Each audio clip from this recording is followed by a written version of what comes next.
Hi, this is Sir Janelle, and welcome to Math Class with Sir Janelle.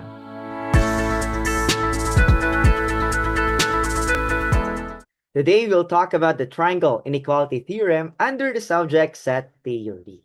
Let's start. In this video, our objectives are, first, we need to prove the triangle inequality theorem and give examples or provide real-life examples about this theorem. But before we go to our main topic for today, let's have a quick review of what we discussed in the previous videos. First, we proved that the absolute value of A is less than or equal to B if and only if, which is a biconditional, A is greater than or equal to negative B, but less than or equal to B.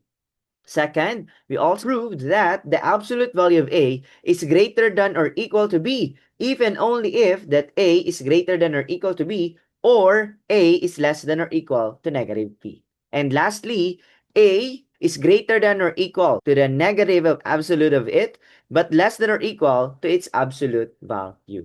Now, these theorems that we have proven in the previous videos will be used in our topic for today, in proving the triangle inequality theorem. This theorem states that for all A and B, an element of real numbers, we have the absolute value of A plus B is less than or equal to the absolute value of A plus the absolute value of B. That means that when we add the two numbers or real numbers and get its absolute value, it is less than or equal to when we get its absolute value, then add the numbers. For example, let's say that A is equal to 3 and B is equal to negative 2. That means that when we add these two real numbers, then get its absolute value is less than or equal when we get the sum of its absolute values. For example, when we add 3 plus negative 2, that is positive 1, which is less than or equal to the absolute value of 3 is 3, and the absolute value of negative 2 is positive 2. Then when we get the absolute value of 1, that is 1, which is less than 2, 5, when we add 3 and 2. That means that our triangle inequality theorem in this example is true because 1 is less than 5. Now, in proving this theorem, we can show it in different ways. First method in showing that this theorem is true, using the left side of our inequality, we can show that the absolute value of A plus B is equal to A plus B when A plus B is greater than or equal to 0. Whereas, we can use the negative of A plus B when A plus B is less than 0 or when it is negative. As shown in our previous examples, we need to take note that A is less than or equal to the absolute value of A and negative A is less than or equal to the absolute value of A. Likewise, B is less than or equal to the absolute value of B and negative B is less than or equal to the absolute value of B. Now, taking the first part of our absolute value notation, the A plus B, we can show that A plus B, we have this variable and this variable, is less than or equal to the absolute value of A, which is this one, plus the absolute value of B, which is our right side of our theorem. That means this is true when A plus B is positive. Now, we need to show also that negative of A plus B is also less than or equal to the absolute value of A plus the absolute value of B. Using the distributive property of real numbers, we can distribute the negative sign inside our parentheses, which will make our expression negative A plus negative B. Using the same inequality proven in our previous videos, we can have absolute value of A plus the absolute value of B, which is also our right side of our inequality. This means that our triangle inequality theorem is true, that the absolute value of A plus B is less than or equal to the absolute value of A plus the absolute value of B. And that's the end of our proof. Another method in showing that this theorem is true, we can take the right part of our inequality and arrive in the left side of our inequality.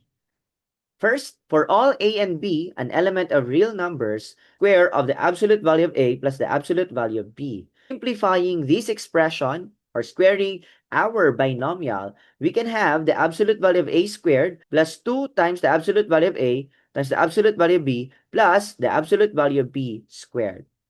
Please take note that we have already proven that the absolute value of A is greater than or equal to A Likewise, absolute value of b is greater than or equal to the value of b.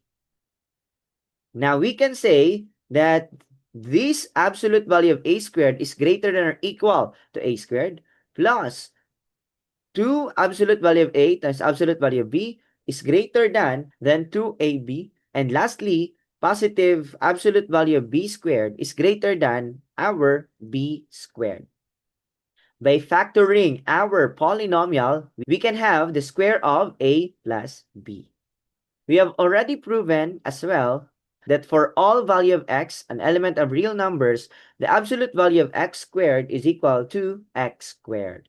Therefore, we can say that the square of a plus b is equal to the square of the absolute value of a plus b. Hence, we have arrived on the left side of our inequality.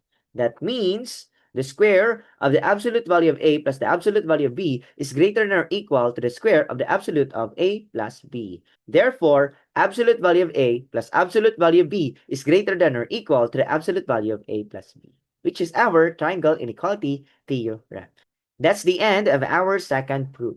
Another method or another way in proving this theorem, we can also show it that it's true using our previous topics in our previous videos. We have mentioned that a is greater than or equal to the negative absolute value of a, but less than or equal to the absolute value of a. Likewise, b is greater than or equal to the negative absolute value of b, but less than or equal to the absolute value of b.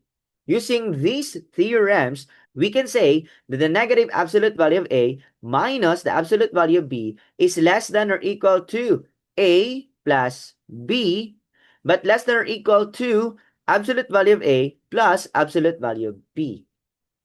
Now, using another theorem proven in our previous videos, that the absolute value of a is less than or equal to b, if and only if a is greater than or equal to negative b, but less than or equal to b. Now, we can take a as a plus b. So we can say that the absolute value of a plus b, which is the middle part of our inequality, is less than or equal to b. And our b is this one, which is the absolute value of a plus absolute value of b. And that is our triangle inequality theorem. Hence, we have proven this theorem. Now that we have shown that this theorem is true, let's give some real-life examples regarding this theorem. For example, imagine a scenario where a small business owner makes a profit of 5,000 pesos in the morning but suffers a loss of 3,000 pesos in the afternoon. Using triangle inequality theorem, explain mathematically why the absolute value of their net income for the day, which is the sum of the profit and the loss, is strictly less than the sum of the absolute values of the individual transactions. Given in our problem, we have the profit of 5,000 pesos and a loss of 3,000 pesos. We let A be equal to 5,000, which is our profit, and B is equal to negative 3,000, which is our loss. Using the triangle inequality theorem, which is the absolute value of A plus B less than or equal to absolute value of A plus absolute value of B, we can substitute our values. We will have the absolute value of 5,000 plus negative 3,000 less than or equal to the absolute value of 5,000 plus the absolute value of negative 3,000. Combining this, we will have 2,000, but here the absolute value of 5,000 is 5,000, and the absolute value of negative 3,000 is 3,000. The absolute value of 2,000 is 2,000, and 5,000 plus 3,000 is 8,000.